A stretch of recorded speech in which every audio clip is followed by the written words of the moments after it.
मैं एक private teacher हूँ। मेरे पेशे का सम्मान आज भी उतना ही है जितना एक सीमा पर रक्षा करने वाले शूरवीर जवान का है। मैं हर रोज़ नए मानकों पर परखा जाता हूँ। जितने सवालों के जवाब सरकार पूरे कार्यकाल में नहीं देती, उतने जवाब तो मैं रोज़ देता हूँ। मुझसे सवाल पूछने पर मैं अनदेखा नहीं कर सकता। मुझे जवाब देना ही पड़ता है और हमेशा सही जवाब ही देना पड़ता है। हर रोज़ मेरी परीक्षा होती है, मेरी प्रतिष्ठा पर रोज़ दांव लगते हैं। मुझे परखे जाने के जितने मापदंड हैं उतने शायद किसी को परखे जाने के नहीं होते। जी हाँ, मैं एक प्राइवेट शिक्षक हूँ। मैं सबके लिए जवाबदेह हूँ। अभिभावक हो या बच्चे हों, प्रिंसिपल हो या डायरेक्टर हो या कोई मैनेजमेंट वाले ही हों, सब सवाल मेरी तरफ होते हैं। जब बच्चों के टेस्ट लें तो बच्चों से ज़्यादा मुझे टेंशन होती है कि अगर नंबर कम आएंगे तो मैनेजमेंट को क्या बताऊंगा। बच्चे खुद के रिज़ल्ट के लिए दुआ करें या ना करें, लेकिन बच्चों के अच्छे परिणाम के लिए मुझे रोज़ दुआ करनी पड़ती है। रिज़ल्ट वाले दिन बच्चों और उनके शिक्षकों की धड़कनें राग मिलाती हैं।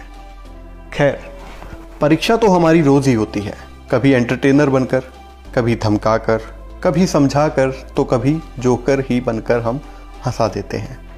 इस कोशिश में रहते हैं कि बच्चे अच्छे से सब समझ जाएं। बस आजकल हमारा सम्मान कम होने लगा है। लेकिन कोरोना के इस लॉकडाउन काल ने हमें सोचने पर मजबूर कर दिया है। ना हम बीपीएल वाले हैं, ना ही खाद्य सुरक्षा में हमने नाम लिखवाया, क्योंकि हम स्वयं समाज के आदर्श हैं। गरीबों की योजना का फ़ायदा अगर गरीबों को मिले तो वो ठीक है। हम स्वस्थ हैं, काम कर सकते हैं, फिर सरकार पर, देश पर बोझ क्यों बने।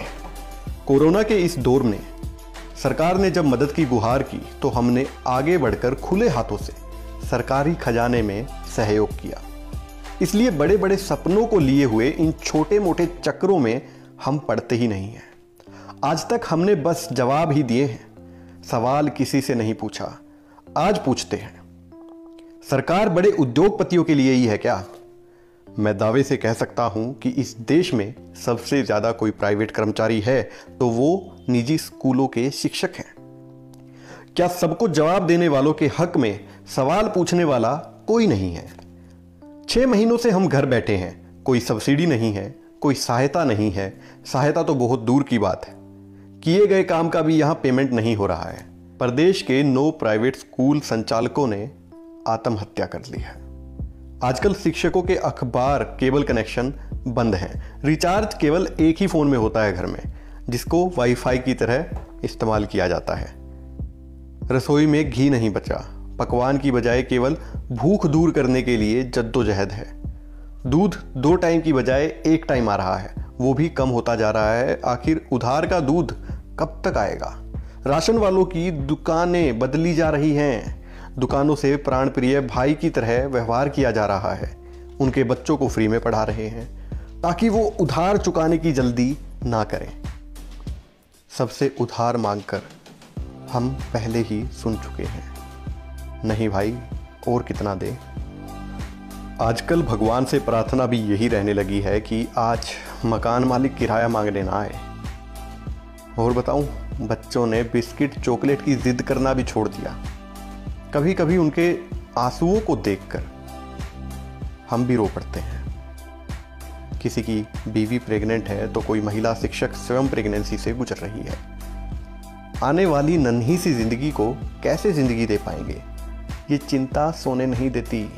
किसी के घर में बुजुर्ग बीमार रहते हैं तो कोई शिक्षक स्वयं बीपी शुगर का मरीज है। नाम मात्र की तनख्वाह में जैसे तैसे एक शिक्षक एक परिवार और उसकी उम्मीदों को पाल रहा है। लेकिन अब उसे सपने भी आ जाए कि घर में कोई बीमार हो गया है तो सब धराशायी। उम्मीदें टूट सी रही हैं, लेकिन हम कैसे टूटे? हमने तो रोज सिखाया है, चाक डस्टर से बनाया और मिटाया है, सबको बताया है कि हिम्मत नहीं हारनी चाहिए। लेकिन सरकारों की अनदेखी कहीं हमें हरा ना दे, कहीं शिक्षक टूट ना जाए। हम खुद जानते हैं कि हम कोई बॉलीवुड सेलिब्रिटीज़ नहीं जिसके टूटने पर कोई बड़ा बवाल होगा या कोई क्रांति, तो भूल ही जाइए। एक शिक्षक इतना शांति से टूटता है कि अखबारों और सोशल मीडिया पर आवाज़ भी नहीं आती। मैं ये नहीं कह सकता कि हम शिक्षकों ने समाज पर एहसान कर दिया। मैं आपसे बदले में कोई आर्थिक सहायता भी नहीं मांग रहा हूँ, न ही मेरा कोई राजनीतिक स्वार्थ या एजेंडा है। मैं एक सीधा आदमी हूँ। मुझे आंदोलन, हैशटैग सरकार, सरकार पर दबाव, धरना, हड़ताल, ये सब चीज़ें नहीं आती। मैं बस ईमानदारी से पढ़ाना चाहता हूँ, क्योंकि मैं एक शिक्षक हूँ।